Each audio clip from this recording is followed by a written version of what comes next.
രാകേഷ് കുറച്ചുകൂടി ഗ്രൗണ്ടിൽ ഇക്കാര്യത്തെ കുറിച്ച് വിലയിരുത്തിയ ആളാണ്.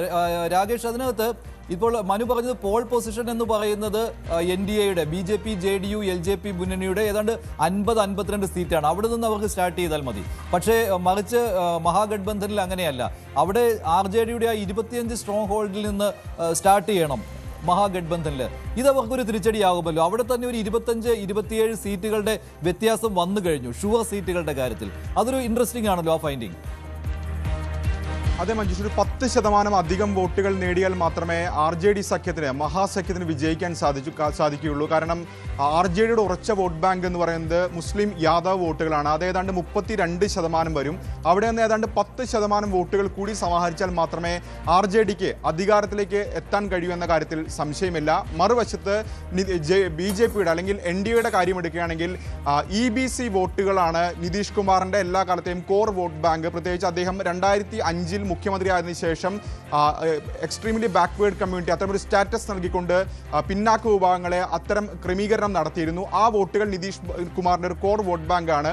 പിന്നീട് നിതീഷ് തന്നെ രൂപീകരിച്ച ഒരു വോട്ട് ബാങ്കാണ് സ്ത്രീ വോട്ടർമാർ. ആ സ്ത്രീ വോട്ടർമാർ എല്ലാ കാലത്തും നിതീഷിൻ്റെ പിന്തുണച്ച് പോന്നിട്ടുണ്ട്. പ്രത്യേകിച്ച് നിതീഷ് കുമാർ പല കാലങ്ങളിലായി നടപ്പാക്കിയ ക്ഷേമ പ്രവർത്തനങ്ങൾ, അതായത് 9 ൾക്ക് സൈക്കിൾ കൊടുക്കുന്ന പദ്ധതിയാണ് നിതീഷ് കുമാർ ആദ്യം നടപ്പാക്കിയത്. കാരണം ബീഹാറിൻ്റെ സാക്ഷരത നമുക്കറിയാം. അതിനുശേഷം സ്കൂളുകളിലേക്ക് കൂടുതൽ പെൺകുട്ടികളെ എത്തിക്കാൻ അത് വലിയ രീതിയിൽ ഉപകരിച്ചാണ് ഈ സൈക്കിൾ വാങ്ങാനായി 2000 രൂപ കൊടുക്കുന്ന പദ്ധതി. പിന്നീട് ഏതാണ്ട് 2010 ആകുമ്പോഴേക്കും ആൺകുട്ടികളെക്കാൾ കൂടുതൽ പെൺകുട്ടികൾ സ്കൂളിലെത്തുന്ന സാഹചര്യം ഉണ്ടായി. പിന്നീട് ലോക രാജ്യങ്ങൾ പോലും, ഏതാണ്ട് ആഫ്രിക്കയിലെ 7 രാജ്യങ്ങൾ പോലും അത് ഏറ്റുപിടിക്കുന്നതൊക്കെ കണ്ടു. അത്തരത്തിൽ പല നടപടികൾ നിതീഷ് കുമാർ നടപ്പാക്കിയിട്ടുണ്ട്. സ്ത്രീകൾക്ക് സർക്കാർ ജോലികളിൽ സംവരണം, 50% സ്ത്രീ സംവരണം, തദ്ദേശ സ്ഥാപനങ്ങളിൽ ഏറ്റവും മദ്യനിരോധനം ബീഹാറിൽ വലിയ നിതീഷ് കുമാറിന് സ്ത്രീ വോട്ടർമാർ അനുകൂലമായ ഒരു ഘടകമാണ്. ഏറ്റവും ഒടുവിൽ ഇപ്പോൾ ഉണ്ടായിരിക്കുന്ന 10000 രൂപ അക്കൗണ്ട് മഹിളാ റോസ്ഗാർ യോജന. അങ്ങനെ സ്ത്രീ വോട്ടർമാർ എല്ലാ കാലത്തും നിതീഷ് കുമാറിന്റെ വോട്ട് ബാങ്കാണ്. അതിനകത്ത് എനിക്ക് മനസ്സിലാത്ത ഫാക്ടർ രാകേഷ്, ഇത്രയും വർഷം ഒരേ ആൾ തന്നെ മുഖ്യമന്ത്രിയായി അധികാരത്തിലിരിക്കുമ്പോൾ അത് ഒരു മുന്നണിയുടെ ഭാഗമായിട്ടല്ല, രണ്ട് മുന്നണികളുടെയും ഭാഗമായിട്ട് അധികാരത്തിലിരുന്ന ആൾക്കെതിരെയുള്ള ഭരണവിരുദ്ധ വികാരം അത് പ്രകടമല്ലേ ബീഹാറിൽ എന്നുള്ള ചോദ്യമാണ്. അതോ ഈ ഭരണവിരുദ്ധ വികാരത്തെ തകിടം മറിക്കാവുന്ന രീതിയിലേക്ക് ഈ പറഞ്ഞ പോലെ എത്രയാണ് ഈ 10000 രൂപ ഇപ്പോൾ തന്നെ ആ പോസ്റ്ററിൽ തന്നെ കണ്ടുവല്ലോ, 10,000 രൂപ മഹിളാവും കേലിയെ. അപ്പോൾ ഇത് ഈ ഭരണവിരുദ്ധ വികാരത്തെ തകിടം മറിക്കുന്ന രീതിയിലേക്ക് ആയിട്ടുണ്ട് എന്തുകൊണ്ടാണ് ഒരു വിലയിരുത്തൽ വരുന്നത്? ഈ 10000 രൂപ മതി, ഏത് രീതിയിലും നിതീഷ് തന്നെ വന്നോട്ടെ എന്ന രീതിയിലുള്ള ഒരു തീരുമാനത്തിലേക്ക് സ്ത്രീകളെ എത്തിക്കുന്ന ഒരു ഫാക്ടർ അവിടെ വർക്ക് ചെയ്തിട്ടുണ്ട് എന്നുള്ളതാണോ? അത് മാത്രമാണോ ഇപ്പോൾ ഇന്ത്യയുടെ ആത്മവിശ്വാസം? അതല്ലാതെ മറ്റ് വിശ്വാസങ്ങളിൽ ഇപ്പോൾ തൊഴിലില്ലായ്മയുടെ കാര്യത്തിൽ ബീഹാറിൽ വലിയ പ്രശ്നമാണ്. കുടിയേറ്റം മറ്റ് സംസ്ഥാനങ്ങളിലേക്ക് അവിടെ നിന്ന് യുവാക്കൾ പോവുകയാണ് ജോലിക്ക് വേണ്ടി. ഇത്രയും വർഷം അവിടെ ഭരിച്ചത് 20 വർഷം തുടർച്ചയായി ഭരിച്ചത് നിതീഷ് കുമാറാണ്. സ്വാഭാവികമായിട്ടും അതൊരു വലിയ ഭരണവിരുദ്ധ വികാരത്തിൻ്റെ കൊടുങ്കാറ്റടിക്കേണ്ടതാണ്. അതിനെ തടഞ്ഞു നിർത്താൻ പര്യാപ്തമായ ഒരു തന്ത്രപരമായ നീക്കം എന്ന് തന്നെ ഈ 10000 രൂപ ഓരോ വനിതകൾക്കും, പാവപ്പെട്ട വനിതകൾക്കും അത് മാറിയിട്ടുണ്ട് എന്നാണോ? മഞ്ജുഷ്, ഇത്രയധികം വർഷം ഭരിക്കുമ്പോൾ ഭരണവിരുദ്ധ വികാരം സ്വാഭാവികമാണ്. പക്ഷേ സർക്കാരിനെതിരെ വികാരമുണ്ടെങ്കിൽ പോലും നിതീഷ് കുമാർ എന്ന മുഖ്യമന്ത്രിക്കെതിരെ എതിരായൊരു വികാരം ബീഹാറിൽ പ്രകടമല്ല എന്നുള്ളതാണ് വസ്തുത. മാത്രവുമല്ല, NDAക്ക് അത്തരത്തിലൊരു പാൻ ബീഹാർ നേതാവിനെ മുന്നോട്ട് വയ്ക്കാൻ മറ്റ് നേതാക്കളില്ല. BJP സാമ്രാജ് ചൗധരി എന്നൊക്കെ പറയുന്നെങ്കിൽ പോലും അത്തരം ഒരു ബദലായി നിതീഷിന് പകരക്കാരൻ ആര്, അല്ലെങ്കിൽ ബീഹാറിൽ ഒന്നാകെ ഇമേജുള്ള മറ്റൊരു നേതാവ് NDAക്കില്ല. അത് തന്നെയാണ് ഏറ്റവും പ്രധാനപ്പെട്ട കാര്യം. മാത്രവുമല്ല, ഈ പറഞ്ഞതുപോലെ നിതീഷ് കുമാറിൻ്റെ ഒരു ക്ലീൻ ഇമേജ് അദ്ദേഹത്തിന് വലിയ അനുകൂല ഘടകമാണ്. സുശാസൻ ബാബു എന്ന അദ്ദേഹത്തിന് വിളിപ്പേര്, അത് അദ്ദേഹത്തിന് അനുകൂല ഘടകമാണ്. പ്രത്യേകിച്ച് പല ചേരികളിൽ അദ്ദേഹം കൂടുമാറ്റങ്ങളൊക്കെ തന്നെ നടത്തിയിട്ടുണ്ടെങ്കിൽ പോലും നിതീഷ് കുമാർ നടപ്പാക്കി വന്ന ക്ഷേമ പ്രവർത്തനങ്ങൾ ബീഹാർ ഒരുപാട് മാറി എന്ന് പറയുന്നവർ തന്നെയാണ് പഴയ വോട്ടർമാരിൽ ഏറെയും. പ്രത്യേകിച്ച് ഇത്തവണത്തെ തെരഞ്ഞെടുപ്പ് എടുത്തു നോക്കുകയാണെങ്കിൽ പോലും നരേന്ദ്രമോദി ഏറ്റവും ഒടുവിലായി ഏറ്റവും അവസാനത്തെ ക്യാമ്പയിനിൽ പോലും ഉപയോഗിച്ച വാക്ക് ജംഗിൾ രാജ് എന്ന് തന്നെയാണ്. കാരണം ലാലുവിൻ്റെ പഴയ ഭരണനാടുകളിൽ സൂചിപ്പിച്ചുകൊണ്ട് തന്നെയായിരുന്നു BJPയുടെ പ്രചാരണം കടന്നുപോയത്. അത് ആദ്യം മുതൽ അവസാനം വരെ ജംഗിൾ രാജ് എന്നൊരു വിഷയം ഉയർത്തിക്കൊണ്ടുവരാൻ BJPക്കും JDUവിനും ഒക്കെ തന്നെ കഴിഞ്ഞു. കാരണം ആ നാടുകളിൽ ക്രമസമാധാന നില എങ്ങനെയായിരുന്നു തുടങ്ങിയ സാഹചര്യങ്ങൾ, യാദവരല്ലാത്ത മറ്റ് വിഭാഗങ്ങൾ എങ്ങനെ അടിച്ചമർന്ന് നേരിട്ടു തുടങ്ങി. പ്രത്യേകിച്ച് ജാതി രാഷ്ട്രീയം വലിയ സജീവമായി നിൽക്കുന്ന ബീഹാറിൽ അത്തരം വിഷയങ്ങൾ ചർച്ചയാക്കാൻ BJP-ക്ക് കഴിഞ്ഞിട്ടുണ്ട്, പ്രധാനമന്ത്രി നരേന്ദ്രമോദിക്ക് അടക്കം കഴിയുകയും ചെയ്തിട്ടുണ്ട്.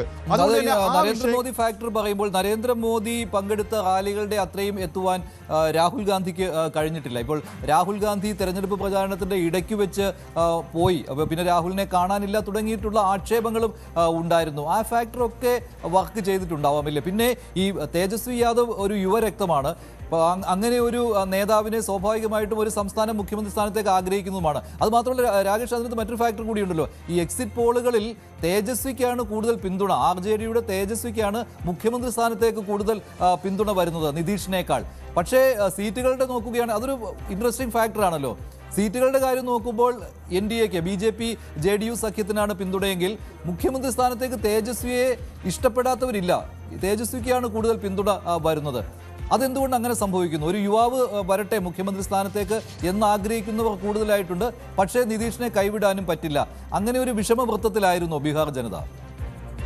അതെ, NDAയിൽ നിതീഷ് കുമാറും നരേന്ദ്രമോദിയുമാണ് BJP-യുടെ താരങ്ങളെങ്കിൽ മഹാസഖ്യത്തിലേക്ക് വരുമ്പോൾ അത് തേജസ്വി യാദവ് തന്നെയാണെന്ന കാര്യത്തിൽ സംശയമില്ല. കാരണം തേജസ്വി യാദവ് ഈ തെരഞ്ഞെടുപ്പിൽ മാത്രമല്ല, കഴിഞ്ഞ തെരഞ്ഞെടുപ്പിലും തേജസ്വി യാദവ് താരമായിരുന്നു. കാരണം തേജസ്വിയുടെ ഒരു തെരഞ്ഞെടുപ്പായിരുന്നു 2020 എന്ന് തന്നെ പറയാം. കാരണം RJD ഏറ്റവും വലിയ ഒറ്റകക്ഷിയായി, മാത്രവുമല്ല യുവാക്കളുടെ വിഷയം കഴിഞ്ഞ തെരഞ്ഞെടുപ്പിലും തേജസ്വി വലിയ ചർച്ചയാക്കിയതാണ്. അന്ന് തേജസ്വി മുന്നോട്ട് വെച്ച വാഗ്ദാനം 10 ലക്ഷം തൊഴിൽ നൽകും, അധികാരത്തിലെത്തിയാൽ ആദ്യ അജണ്ടയായി യുവാക്കൾക്ക് 10 ലക്ഷം പേർക്ക് തൊഴിൽ നൽകുമെന്ന കാര്യമാണ് തേജസ്വി വാഗ്ദാനം ചെയ്തത്. അതിൻ്റെ ഗുണം RJDക്ക് ലഭിച്ചു, ഏറ്റവും വലിയ ഒറ്റകക്ഷിയായി. പക്ഷേ കഴിഞ്ഞ തവണ 2 കാര്യങ്ങളാണ് മഹാസഖ്യത്തിന് അധികാരം അകറ്റിയത്. അതിൽ ഒന്ന് കോൺഗ്രസിന്റെ മോശം പ്രകടനം, രണ്ടാമതായി മഗധ അടക്കമുള്ള മേഖലകളിൽ വലിയ മുന്നേറ്റം മഹാസഖ്യം നടത്തിയെങ്കിലും സീമാഞ്ചൽ, പ്രത്യേകിച്ച് ഏതാണ്ട് 40 മുതൽ 70% വരെ മുസ്ലിം വോട്ടുകളുള്ള സീമാഞ്ചൽ മേഖല, 24 മണ്ഡലങ്ങൾ അവിടെയുണ്ട്. അവിടെ ഉണ്ടായ പ്രതീക്ഷിക്കാത്തൊരു തിരിച്ചടി, അതാണ് കഴിഞ്ഞ തവണ ഇന്ത്യ സഖ്യത്തെ ഭരണത്തിൽ നിന്ന് മാറ്റി നിർത്തിയത്. കാരണം ഇത്തവണയും സീമാഞ്ചലിൽ ഈ പറയുന്ന പോലെ AIMIM ഒവൈസിയുടെ പാർട്ടി ഇത്തവണയും മത്സരിക്കുകയാണല്ലോ. ഒവൈസിയുടെ പാർട്ടി മത്സരിക്കുന്നത് 25 സീറ്റുകളിലാണ്. സീമാഞ്ചൽ മേഖലയാണ് അവർ കേന്ദ്രീകരിക്കുന്നത്.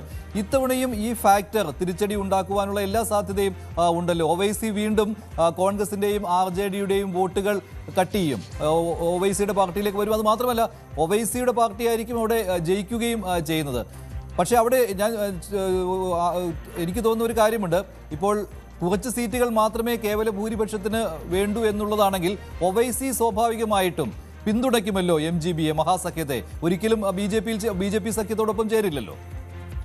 ഒവൈസി ഇത്തവണ ആദ്യം RJDയുമായി സഖ്യത്തിന് തയ്യാറാണ് എന്നൊരു നിലപാട് സ്വീകരിച്ച നേതാവാണ്. പക്ഷേ RJD അതിന് തയ്യാറായില്ല. അതിന് പ്രധാനപ്പെട്ട കാരണം ഒവൈസിയുമായി കൈകൊടുക്കുകയാണെങ്കിൽ മറ്റു മേഖലകളിൽ അത് സഖ്യത്തെ ബാധിക്കും എന്നൊരു നിലപാട് RJDക്ക് ഉണ്ടായിരുന്നു, ആ ആശങ്ക RJDക്ക് ഉണ്ടായിരുന്നു. പക്ഷേ മഞ്ജു സൂചിപ്പിച്ച പോലെ തന്നെ ഒവൈസി പിടിക്കുന്ന, ആ സഖ്യം പിടിക്കുന്ന വോട്ടുകൾ നിർണായകമാകുമെന്ന കാര്യത്തിൽ സംശയമില്ല. ഏതാണ്ട് 24 സീറ്റുകൾ സീമാഞ്ചലിലുണ്ട്. ഈ സഖ്യം മൊത്തം 64 സീറ്റുകൾ GDA മത്സരിക്കുന്നുണ്ട്. സ്വാമി പ്രസാദ് മൗര്യയുടെ പാർട്ടി അടക്കം 3 കക്ഷികൾ ആ മുന്നണിയുടെ ഭാഗമാണ്. അങ്ങനെ 64 സീറ്റുകൾ ഇവർ എന്ത് നേടും, അല്ലെങ്കിൽ ഒരുപക്ഷെ വിജയിക്കാനായില്ലെങ്കിലും വോട്ട് കട്ടർ ആകുമോ, എത്ര സീറ്റുകളിൽ വിധി നിർണ്ണയിക്കും എന്ന കാര്യങ്ങളൊക്കെ തന്നെ നിർണായകമാണ്. ഇപ്പോൾ 2020 കണക്കുകൾ എടുക്കുകയാണെങ്കിൽ തന്നെ ഏതാണ്ട് 50-ലധികം മണ്ഡലങ്ങളിൽ ഭൂരിപക്ഷം എന്ന് പറയുന്നത് 4000-ന് താഴെയാണ്. അപ്പോൾ സ്വാഭാവികമായും ഇത്തരം മണ്ഡലങ്ങളിൽ ചെറു പാർട്ടികൾ, പ്രത്യേകിച്ച് ഒവൈസിയുടെ പാർട്ടി, ഒപ്പം തന്നെ പ്രശാന്ത് കിഷോറിന്റെ ജൻസുരാജ് പാർട്ടി അടക്കമുള്ളവർ എങ്ങനെ വോട്ട് കട്ടർ ആകുമെന്നുള്ളത് ബീഹാർ രാഷ്ട്രീയത്തിൽ നിർണായകമാണ്. ഏറ്റവും പ്രധാനപ്പെട്ട ഘടകം എന്ന് പറയുന്നത് പ്രശാന്ത് കിഷോറിന്റെ ഇപ്പോൾ രാകേഷ് സൂചിപ്പിച്ചു വന്ന ജൻസുരാജ് പാർട്ടിയാണ്.